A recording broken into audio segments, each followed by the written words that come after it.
Hello student, welcome to my YouTube channel. So finally I have translated the whole PDF or whole question bank of your class 12th accountancy in English. So कल तक के part 2 में जो video मैंने आपको upload किया था उसमें मैंने यूनिट 6 के जो ऑब्जेक्टिव टाइप क्वेश्चंस है, फिल इन द ब्लैंक्स है, मल्टीपल चॉइस है या मेज द कॉलम है, वो मैं कन्वर्ट करके मैं आपको एक्सप्लेन कर चुका था. Now in today's video I am going to explain you each question from the descriptive type और subjective type questions है. यूनिट 6 और यूनिट 7 के सारे क्वेश्चंस जो है मैं आपको डिस्कस करूँगा.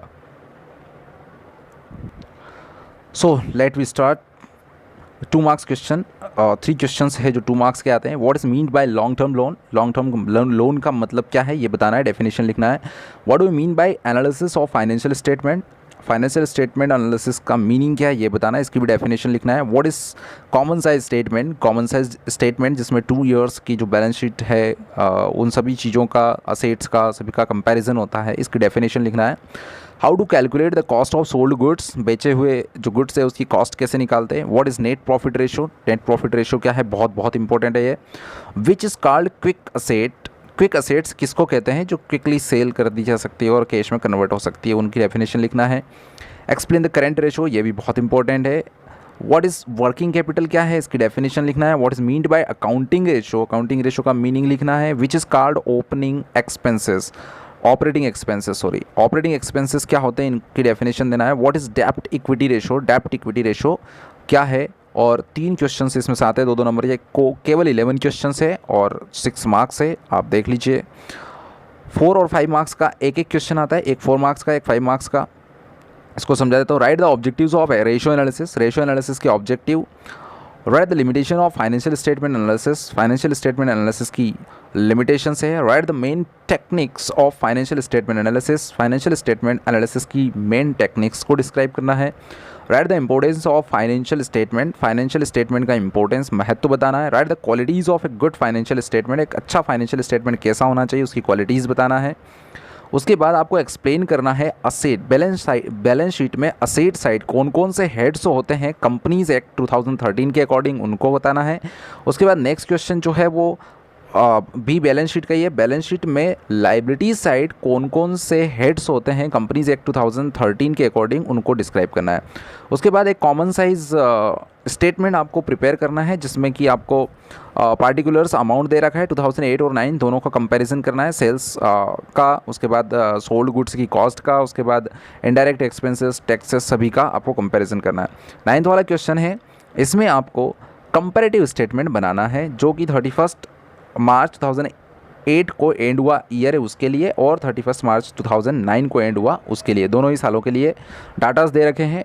इनकम फ्रॉम ऑपरेशन 2008 में क्या हुई, 2009 में क्या हुई, कॉस्ट ऑफ कंज्यूम्ड गुड्स क्या हुआ, एक्सपेंसेस क्या थे, ठीक है, इसको आपको करना है.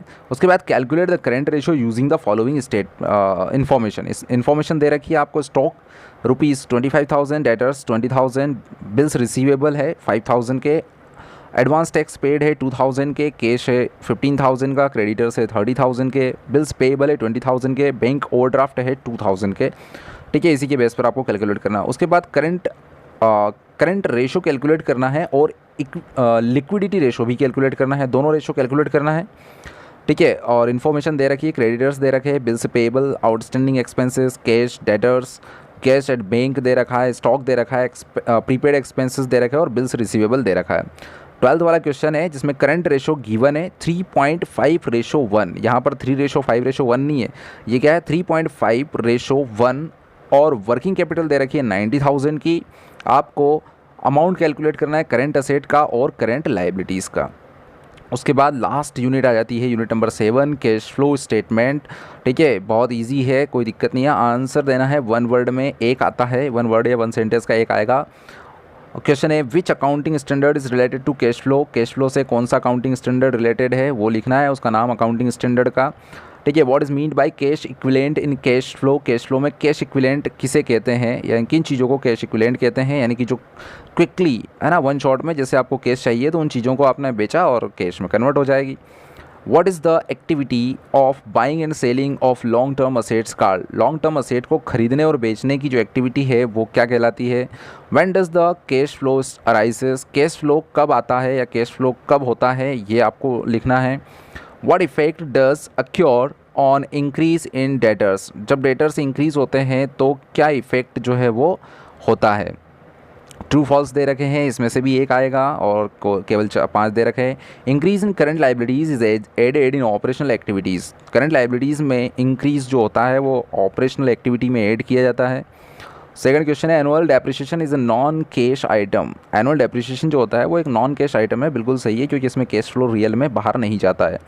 Goodwill return of is shown in investing activities. Goodwill जो रिटर्न ऑफ करते हैं इन्वेस्टिंग एक्टिविटी में लिखते हैं, क्या सही है? Issue of shares leads to cash outflow. जब शेयर को इशू करते हैं तो कैश बाहर जाता है, गलत है, नहीं अंदर आता है। Tax on income is related to cash activities from operation. Income tax जो है वो ऑपरेशनल यानी कि ऑपरेशन की एक्टिविटी से कैश फ्लो कहलाता है।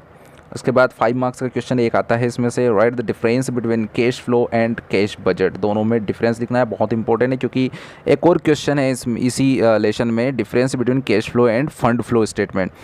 तो वो फंड फ्लो स्टेटमेंट वाला और कैश फ्लो के बीच में डिफरेंस वो इसमें नहीं दिया है, तो ये क्वेश्चन तो पक्का है, 100% मान के चलिए आप।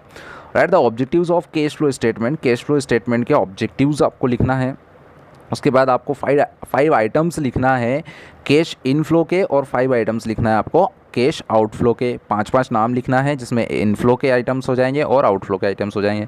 Right the limitations of cash flow statement. Cash flow statement की आपको लिमिटेशंस लिखना है।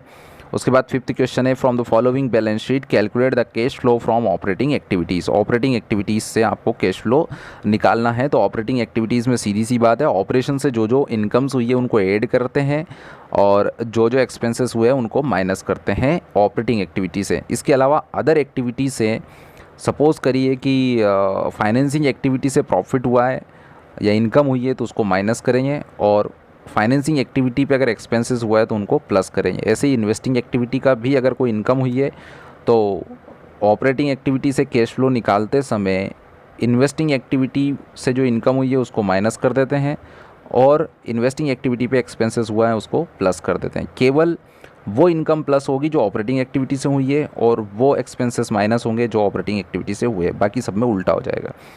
ठीक है, सारे डिटेल दे रखी है, कैपिटल्स दे रखी है, ठीक है, लाइबिलिटी साइड और उसके बाद असेट साइड 2006 2007 दोनों का है, ठीक है, और कंपैरिजन भी इनका करके दे रखा है। तो आपको ओपनिंग और क्लोजिंग निकालने में दिक्कत नहीं आएगी। जो 2006 के लिए क्लोजिंग है वो 2007 के लिए ओपनिंग है, ठीक है।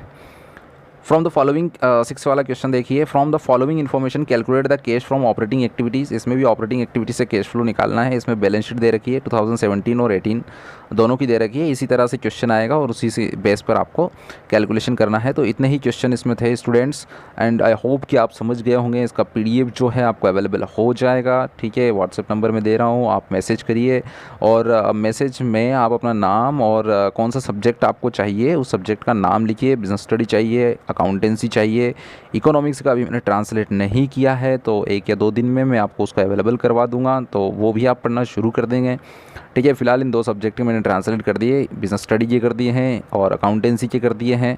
कोई दिक्कत आती है आप कमेंट बॉक्स में कमेंट करिए, व्हाट्सएप नंबर आपके पास पहुंच जाएगा, आप अपनी दिक्कतें वहां पर डिटेल में भेज दीजिए, मैसेज करिए, जब भी मुझे टाइम मिलेगा मैं देख कर, और नेक्स्ट वीडियो में अगर आपकी कोई जेन्युइन प्रॉब्लम है और किसी कोई सब्जेक्ट से रिलेटेड, तो मैं बिल्कुल ट्राई करूँगा कि उसको मैं सॉल्व कर दूँ आपकी, ठीक है। स्टूडेंट्स बेटर करिए, क्योंकि कोरोना केसेस चल रहे हैं, ठीक है, अधिकतर स्टूडेंट्स को पढ़ने में प्रॉब्लम आ रही है, तो ये आपके लिए अपॉर्चुनिटी हो सकती है। आप इस आपदा की स्थिति को जो है वो अपॉर्चुनिटी में कन्वर्ट कर सकते हैं, क्योंकि बहुत सारे स्टूडेंट को स्टडी में दिक्कतें आ रही है। वहाँ पर आप कुछ अच्छा करके और कहीं ऐसा कोशिश कर सकते हैं कि टॉप आ जाओ, कम से कम अपने स्कूल में टॉपर बन जाओ, अपने एरिया के टॉपर बन जाओ, अपने ब्लॉक के, अपने डिस्ट्रिक्ट के या अपने MP के टॉपर बन सकते हो। तो आप ट्राई करिए अपना बेस्ट, तो डेफिनेटली एडवर्स सिचुएशन में अपॉर्चुनिटीज़ का जो फ़ायदा उठाता है वो ही आगे जाता है स्टूडेंट्स।